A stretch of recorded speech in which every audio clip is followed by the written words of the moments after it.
Welcome বন্ধুরা, নতুন আরেকটা ভিডিও নিয়ে আবার আপনাদের সামনে এসে গেছি। তো ইউএস মার্কেটে ইউএস প্রেসিডেন্ট ডোনাল্ড ট্রাম্পের ট্যারিফ লঞ্চ করার পরেই মার্কেট হলিডে পেয়ে গেছিলো শনিবার এবং রবিবার। বাট তারপরে যখন মার্কেট সোমবার ওপেন হয়েছে, আমরা দেখলাম নিফটি 5% গ্যাপ ডাউনে ওপেন হচ্ছে এবং তারপরে অবভিয়াসলি একটা র্যালি ছিল, গ্রিন ক্যান্ডেলই ক্লোজ করেছে, বাট অনেকটাই নিচে, এতটাই নিচে যে সেটাকে রিকভার করতে পারেনি।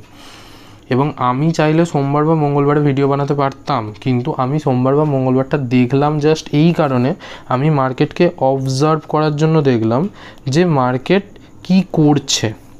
যেহেতু মার্কেট নিজের একটা সার্টেন লেভেল থেকে অনেকটা নিচে ওপেন হয়েছে, তো এই গ্যাপটার একটা অনেক বড় গুরুত্ব থেকে যায় মার্কেটে। তো আমরা আজকে একটু এই ব্যাপারে ডিসকাস করব যে মার্কেট যে এতটা গ্যাপ ডাউন খুললো, এটা কি মানে মার্কেটের কাছে খুব বেশি ইম্প্যাক্টফুল হবে? বিকজ সোমবারে মার্কেট একটা গ্রিন ক্যান্ডেল করেছে এবং আজকে অলরেডি মার্কেট আর একটা 350 পয়েন্টের গ্রিন ক্যান্ডেল করে বেশ কিছুটা গ্যাপ, কিন্তু মানে যতটা গ্যাপ ছিল বা যতটা গ্যাপে মার্কেট খুলেছিল সেই গ্যাপটা থেকে কিন্তু বেশ কিছুটা রিকভারি করে দিয়েছে। তো আগামীকালে কি এই গ্যাপটা রিকভারি করে আরও মার্কেট উপরে উঠতে পারে, নাকি এখান থেকে খালি গ্যাপটা ফিল করে মার্কেট আরও নিচে পড়বে? তো সেই ব্যাপারে কিছুটা বলার আগে আমি আপনাদেরকে দুটো কনসেপ্ট জানাতে চাই। যে দেখুন, সবাই বলছে মার্কেট হয়তো ক্র্যাশ করবে এবং আমিও কিছুটা হয়তো বায়াসড হব ক্র্যাশের দিকে, কারণ মার্কেটের first of all P ratio, ঠিক আছে, মার্কেটে একটা পি রেশিও বলে ব্যাপার থাকে। তো সেই পি রেশিও যে জিনিসটা, সেই পি রেশিওটা কিন্তু আমাদের নিফটির অনেকটাই খারাপ। মানে আপনারা হয়তো দেখলে বলবেন যে হ্যাঁ ঠিকঠাক কস্ট টু কস্টই আছে পি রেশিও, বাট আমি কস্ট টু কস্ট দেখছি না, আমি দেখছি যে আন্ডার ভ্যালুড নয় কিন্তু পি রেশিও, ওভার ভ্যালুডে ছিল।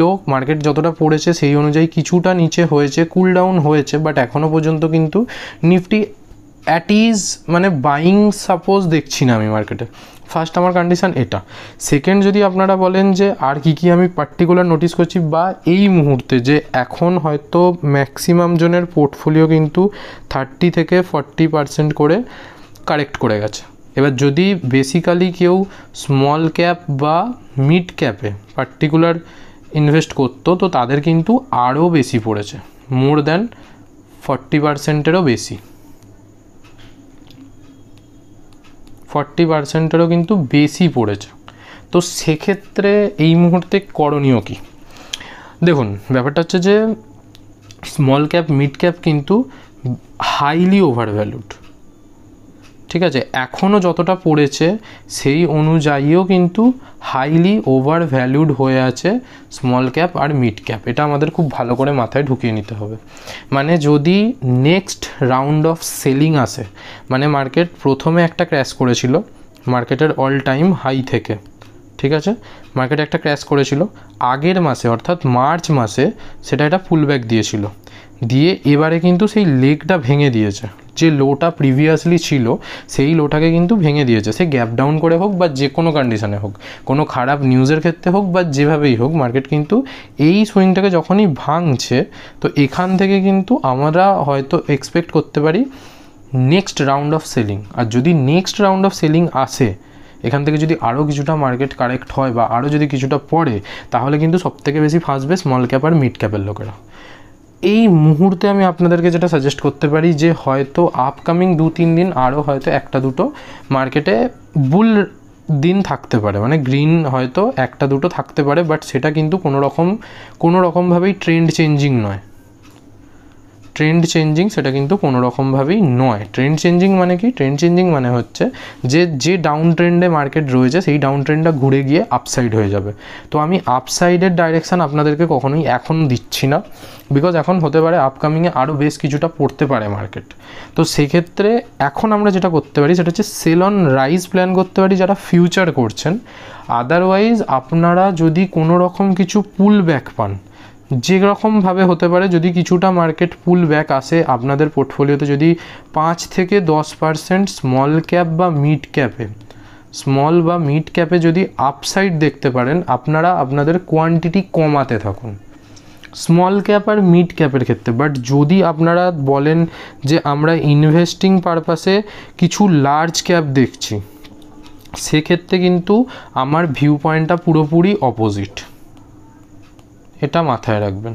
পুরোপুরি অপোজিট মানে কি, আমি কিন্তু লার্জ ক্যাপের ক্ষেত্রে বিশাল পরিমাণে এক্সাইটেড।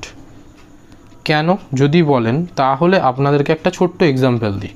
সেটা হচ্ছে যে ধরুন আপনারা কোনো একটা জিনিস বা কোনো একটা ধরুন ড্রেস, যেটা কিনা অনলাইনে দেখে রেখেছেন যে সেটার দাম হচ্ছে 100,000 টাকা, সাপোজ ধরুন 1000 টাকা সেটার দাম আপনারা দেখে রেখেছেন। এবার যদি কোনো অফারে সেই ড্রেসটা যদি 700 টাকা কিংবা 600 টাকায় পান আপনারা কি সেটাকে কিনবেন না? অবভিয়াসলি না, আমরা তো ছুটে গিয়ে কিনি। এই সামনেই মানে এখন চৈত্র মাসে সেল চলছে, তো সেলে ব্যাপারটা কি, সেলেতে হচ্ছে প্রত্যেকটা জিনিসের দাম, সে ড্রেস বলুন, শাড়ি বলুন, জামা বলুন, প্যান্ট বলুন, যাই হোক প্রত্যেকটা জিনিসই কী হয়, আমরা ডিসকাউন্টে পাই, ঠিক আছে? তো এইখানে মার্কেটে এখন সেই চৈত্র সেলটাই চলছে, এটা আপনারা ধরে নিন। যদি কেউ ইনভেস্টমেন্ট পারপাসে আমার কাছে কিছু জানতে চায় যে আমি ইনভেস্টিং করব, সেক্ষেত্রে আমি এখন কি করতে পারি, যদি কেউ ইনভেস্টিংয়ের পারপাসে আমার কাছ থেকে কিছু মানে রেকমেন্ডেশান চায়, টিপস তো আমি দিতে পারবো না, কারণ সেটা এখন হাইলি প্রহিবিটেড, আর আমি টিপস দেবও না, কারণ আমি মনে করি যে নিজেকে এবেল তৈরি করুন এরকম ট্রেডিং বা ইনভেস্টিং পারপাসে, কারণ এগুলো খুবই রিস্কি হয়ে থাকে। কারোর কথা শুনে আপনি কিছু করবেন এবং তার পরিণতি আপনাকেই ভোগ করতে হবে। আপনার হার্ড আর্নড মানিকে শুধুমাত্র নষ্ট করতে আমি চাই না। তো সেক্ষেত্রে ইনভেস্টিংয়ের ক্ষেত্রে আমি বলবো এখন প্রত্যেকটা ডিপে, মানে মার্কেট যখনই পড়বে, যেখানে যেখানে ডিপ মারছে সেখানে আপনারা কিছু কোয়ান্টিটি বাই করতে থাকুন, কারণ এটা আপনাদের পোর্টফোলিওতে একটা বুস্ট দেবে আপকামিং বুল র্যালিতে। আপকামিং যখন বুল মার্কেট আসবে তখন কিন্তু একটা নেক্সট ভালো একটা র্যালি এবং ভালো একটা পার্সেন্টেজ অফ প্রফিট আপনারা দেখতে পাবেন। এবার যদি আপনারা বলেন যে কোন স্টক চুজ করব, যদি স্টক না চুজ করতে পারেন দেন আপনাদের কাছে অপশান আছে মিউচুয়াল ফান্ড। মিউচুয়াল ফান্ডও যদি না চুজ করেন সেক্ষেত্রে আপনাদের কাছে অপশান আছে ইটিএফ। নিফটির ইটিএফ আছে, ব্যাঙ্ক নিফটির ইটিএফ আছে, প্রত্যেকটা ইটিএফ। আপনারা চাইলে ফরেক্সেরও ইটিএফে ইনভেস্ট করতে পারেন। এমফ্যাং বলে একটা ইটিএফ আছে, ঠিক আছে, ওটাতে আপনারা চাইলে ইনভেস্ট করতে পারেন। এতে কি হবে, আপনারা লোয়ার লেভেলে মার্কেটকে বাই করবেন এবং যখন আপকামিংয়ে মার্কেট যখন আবার অল টাইম হাই বা প্রিভিয়াস অল টাইম হাইয়ের কাছে যাবে তখন আপনাদের সেটা কিন্তু অনেকটা পজিটিভ দেখতে পাবেন। যাই হোক, আজকে একটুখানি আমি ডিসকাস করে নিই আমাদের গ্লোবাল মার্কেটের কারেন্ট সেন্টিমেন্ট হিসাবে। তো এখানে আপনারা দেখতে পাচ্ছেন যে ফরেক্স মার্কেটে ডাউ জোন্স আপাতত পজিটিভে আছে কিছুটা, একটু আগে পর্যন্ত আরও বেশি পজিটিভ ছিল, এটাও পজিটিভে আছে ন্যাসড্যাক, অ্যান্ড SP 500 কিছুটা ডাউনে আছে, আর বিটকয়েনও বেশ ভালো ডাউনে আছে। তো এখন কথা হচ্ছে যে আমাদের গিফট নিফটি যেহেতু আমাদের মার্কেটকে ডাইরেক্টলি রিলেট করে এবং কিছুটা না কিছুটা বলতে পারেন যে মেজর নিফটির মুভমেন্ট বা ওপেনিং হয়তো গিফট নিফটির উপরে ডিপেন্ড করে, সেক্ষেত্রে আমরা দেখতে পারি যে আমরা ক্লোজ করেছিলাম 374 পয়েন্ট প্লাসে এবং সেই মুহূর্তে গিফট নিফটিও 374-75 এর আশপাশেই থাকার কথা, এবং সেখান থেকে এখন গিফট নিফটি চলছে 290 point. It's mean GIFT Nifty আমাদের মার্কেট ওপেন হওয়ার পরে কিছুটা পড়েছে, তার মানে গ্লোবালি সেন্টিমেন্ট কিন্তু কিছুটা আমি নেগেটিভ দেখছি, কিছুটা আপাতত, এখন আমি বলতে পারবো না। এবার পয়েন্ট এখানে ম্যাটার করে না, এখানে ম্যাটার করে হচ্ছে এদের ডাউন আর আপসাইডটা। তো যদি আজকে গিফট নিফটি সাপোজ মানে ওপেনিংয়ের থেকে নিচে আছে, তো মানে আমাদের মার্কেটের ক্লোজিংয়ের থেকে তো নিচে আছে, তো সেক্ষেত্রে আমি বলতেই পারি যে হতে পারে কালকে আমাদের মার্কেট গ্যাপ ডাউন খুলবে কিছুটা, 100-200 পয়েন্ট হয়তো নেগেটিভে খুলতে পারে। বাট এখানে একটা বাট আছে, হতে পারে যে ওভারনাইট কিছু এমন সিচুয়েশান চলে এলো যার জন্য হয়তো গিফট নিফটি আজকে হয়তো নেগেটিভে ক্লোজ দিল, কিন্তু কালকে সকাল 6টা যখন খোলে 6:30 বা সামথিং ওই টাইমে যখন ওপেন হবে সেখান থেকে হয়তো মার্কেটকে গিফট নিফটি টেনে তুলে দিয়ে 200-300 পয়েন্ট তুলে হয়তো এর এখনের যে সিচুয়েশান মানে এই যে 614 এখান থেকে হয়তো সে 800-তে চলে গেল। ইন এনি সিনারিও যা কিছু হতে পারে।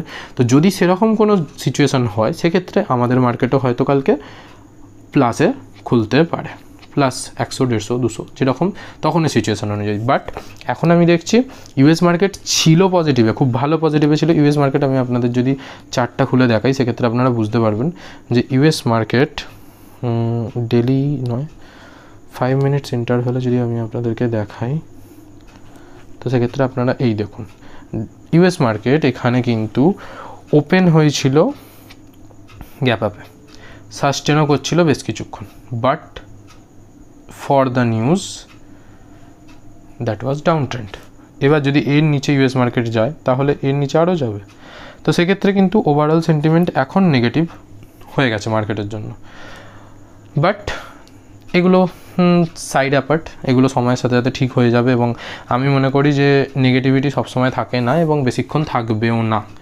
বাট তবু যদি আপনাদেরকে কিছু আমাকে সাজেস্ট করতে হয় যে ধরুন এখন এই রকম এত সিচুয়েশানে যেখানে কিনা সবার পোর্টফোলিও প্রায় হাফের বেশি শেষ, এই রকম সিচুয়েশানে যেখানে কিনা সবাই ভেঙে পড়ছে, সেখানে আমরা কি করব, then I can say that কিছুটা করে ইনভেস্ট করুন, কিছুটা ইনভেস্ট করুন। আর বেসিক্যালি মিউচুয়াল ফান্ড বা ইটিএফকে আপনারা একটু প্রেফার করুন, এটা আপনাদের কাছে বেস্ট ডিসিশন হতে পারে ফর ফিউচার। তো আজকের ভিডিওটা এতটাই, এবং আমি দেখছি যে মার্কেটে যদি আরও ইন ফিউচার কিছু সেরকম সিনারিও হয়, যদি ট্রেন্ড চেঞ্জিং কোনো আমি জিনিস দেখতে পাই যেখান থেকে কিনা মার্কেট ঘুরে কোনো একটা চেঞ্জ করতে চলেছে, আপ ট্রেন্ডে যেতে চলেছে বা কিছু সেগুলো আমি আপনাদেরকে ইউটিউবে আপডেট করে দেবো। আর এছাড়াও যদি আপনারা বলেন যে এই মুহূর্তে তাহলে আমাদের করণীয় কী, কারণ যেহেতু মার্কেট ডাউনফলে আছে, সেক্ষেত্রে এক তো যারা ইনভেস্টার তারা নয় কিছুটা করে ইনভেস্ট করতে থাকবে, আর আদার্স যারা ট্রেডার তাদের ক্ষেত্রে আমি বলবো দেখুন ট্রেডিংয়ের ক্ষেত্রে ইন্ট্রাডে আপনারা করতে পারেন, বাট এই সিচুয়েশানে অপশানসকে একদম হাত লাগাবেন না, অপশানসকে একদম অ্যাভয়েড করবেন, কারণ অপশানসে থিটাডিকে এবং যে পরিমাণে গ্যাপ আপ গ্যাপ ডাউন হচ্ছে, আপনারা যদি অপশান সেলার্সও হন তাহলেও কিন্তু বড় লস নেওয়ার চান্স থাকতে পারে। আর যদি ইন্ট্রাডে আপনারা বলেন সেক্ষেত্রে আমি বলবো ইন্ট্রাডে ইন স্টকসে ইন্ট্রাডে। আদারওয়াইজ আপনারা চাইলে যদি কেউ ইন্টারেস্টেড থাকেন সেক্ষেত্রে আপনারা বিটিসি মানে বিটকয়েনেও ইন্ট্রাডে করতে পারেন, কিছুটা ডিফিকাল্ট বাট ওভারঅল সেম আমাদের স্টকসের মতো। এই ব্যাপারে আমি পরে কোনো ভিডিওতে ডিসকাস করব যে ইন্ট্রাডে পার্টিকুলারলি করতে কী বেসিসে হয়, কী দেখে করতে হয় বা কী সেগুলো নিয়ে আমি পরে ডিসকাস করব। আজকের মতো এতটাই, বাই বাই, দেখা হচ্ছে পরের ভিডিওতে।